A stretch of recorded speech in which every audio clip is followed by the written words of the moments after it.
Scentland, the land of scent. Hello and welcome. It's Chris back with yet another fragrance review, and I'm back in an old setting where I used to, do my very first fragrance reviews.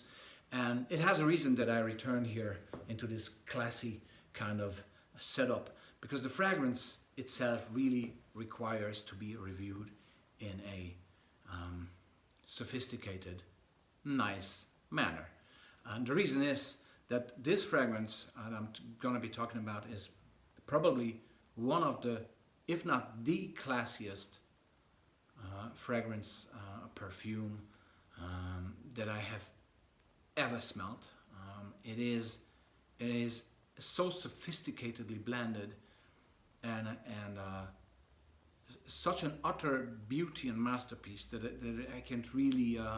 It's very difficult to put into words, but I will try. So let's open up center stage for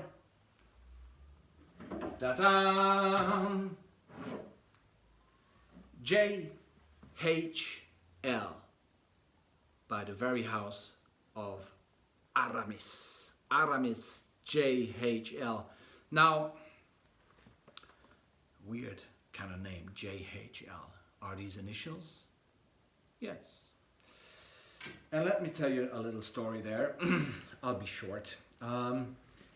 Estée Lauder founded the house of Aramis. So Aramis actually was always a company under the umbrella of Estée Lauder group of companies. Okay, so it's Aramis is an Estée Lauder brand. Okay, created by Estée Lauder in 1964,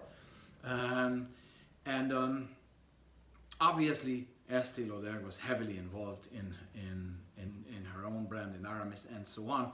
And in 1982, after releasing many fragrances before, she decided to have a costume blend fragrance for her husband, Joseph Harold Lauder, or Lauder. So there's your JHL, Joseph Harold Lauder, or Lauder, again, depending on which geographical area you're living in. And that is the fragrance, that has become the fragrance that we know as Aramis JHL today. It has been created in 1982, and I have to correct Fragrantica here, because they list Bernard Chant as the parfumeur, the nose behind this, which is not true. It's not true. It's the nose behind this fragrance, the parfumeur, is a lady called Josephine Catapano. She was born in 1918. She died in 2012, I think. And she has worked and created the very first fragrance for Estée Lauder, Youth Dew, female fragrance, okay? And she went on working for Yves Saint Laurent, I think. No, sorry, for Guy Laroche, Fiji was the fragrance. And obviously she was involved here with being asked by Estée Lauder to work together with her to make a costume blend for Estée Lauder's husband, Joseph Harold Lauder. Okay, so Josephine Catapano is the nose, the parfumeur behind this. So obviously from the fragrances I have mentioned, I think some skipped my mind, but if you just look at Youth Dew and Cinnabar, that's the other fragrance from Estée Lauder. If you look at Youth Dew, Cinnabar, Guy Laroche, Fiji, I mean, mind-blowing fragrances, eternal classics, okay? Female fragrances. Now, how does it smell? Come to the point, Chris, and tell us, how does it smell? Created in 1982, it smells exactly like created in 1982. And it smells like, and grab your seats, ladies and gentlemen, boys and girls, because this smells like many of the female or women's fragrances of the late 70s, early 80s. I'm talking about Cinnabar, for example, although I think that was already released way before this period, or a few years before anyway. But it smells like Cinnabar. It even has a touch of Youth Dew in it, maybe.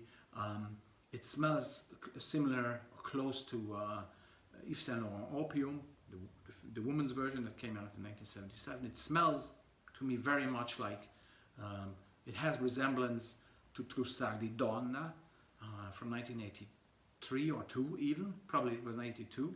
Same year, okay, same year.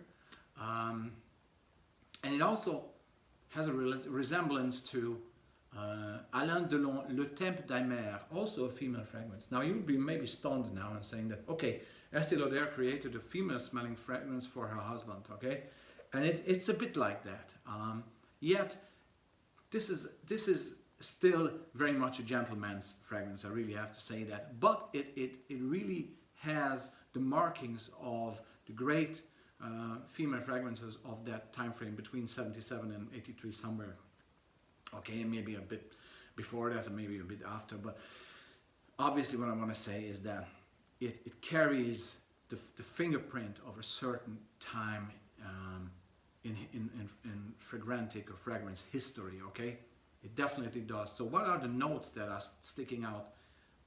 If you really dig in, you will find some notes that you can detect, but it's more interesting as an overall blend than to look for specific notes. But I'll tell you anyway, because the carnation here with a subdued cinnamon is very prominent. You really have to say that. And benzoin and aldehydes also. Then you have a floral aspect with some rose, but more jasmine. I've mentioned carnation as a very, very prominent note in here already. Some amber gives it some warmth in addition to the cinnamon. And some fir gives it a herbal touch, okay? And sandalwood gives it a solid, constant, solid base, a constant, nice woody flow.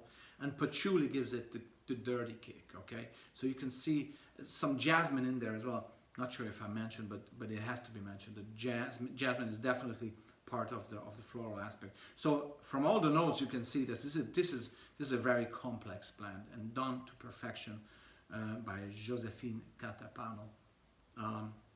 It is a warm, extremely classy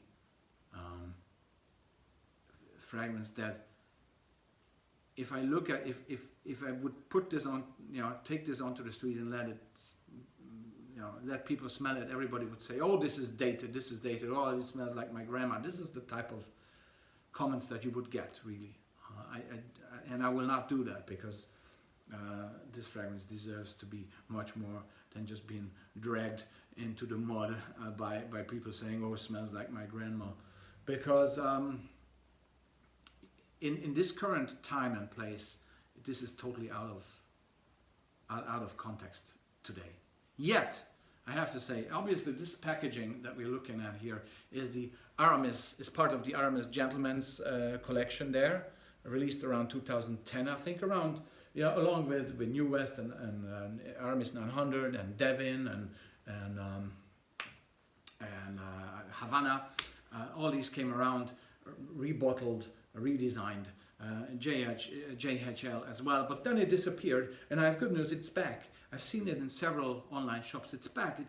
Very brave from Aramis, and I see this from other brands as well. They bring old classics back. It's very good. So this is still available in this current shape and form, and I don't think that it has lost any of its beauty of the original, because it is, wow, you have to smell. If you're a collector or connoisseur of vintage beauties, male or female, you have to have this in your collection, because it's just stunning.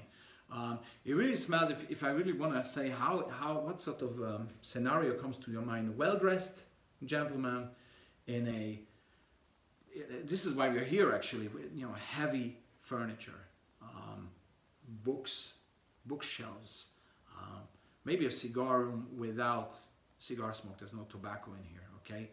But it smells, there's something that smells like leather, but I think it's just a combination of notes. There's no leather here either. So no tobacco, no leather, yet it still has it has a presence, okay? It has a very stylish, sophisticated presence this fragrance has. So I think that Joseph Harold Lauder was very pleased when he had the opportunity to wear this, because this is a really pure and utter class. And leaning toward the female fragrances of that time, no wonder, because two very great, very brave women, Estée Lauder and Josephine Catapano, worked on this fragrance and created it and costume blended it. It's even stated, as I say here, it's on the box in the back where it says a distinguished costume blended semi-oriental fragrance created by Estée Lauder for her husband, Joseph. It's written up here on the box. So, wow, like, I love it. I really love it. I'm blown away. I'm so happy it's still available, because I think I'm going to get some backup. Even I don't really use it that much. My wife doesn't like it at all. My friends think it's weird to wear this, because it really requires a sort of special taste. So I use it in special occasions. I use it for my own sake, for my own enjoyment, and in regards to performance, sillage and projection and longevity is all superb and spotless. Extremely high quality here, extremely high quality. So it leaves me stunned and speechless, and very, very honored to have the opportunity in life to smell something as brave as this, because I've mentioned all these fragrances from those times, and I think this fragrance combines all the beauty of opium, of Le Temps d'Amer, of Youth Dew, of Cinnabar, of Troussard di Donna, and indeed some from Jules, for example, Christian Dior, even Troussard di Donna, although there the leather note is very strong, but the mood, the overall scenario, the vibe that the fragrance has is something that this one embodies as well. But this one really costume blends all of that feeling, and therefore I'm stunned, and I'm very happy to be able to review this, and I'm very happy that it's still out there. So if you're a collector, take a look at it, because I think it's very affordable, and it's a non plus ultra of the fragrance history. Thank you very much. This was Chris with JHL by the very house of Aramis, a creation of Estée Lauder and Josephine Catapano. Merci beaucoup.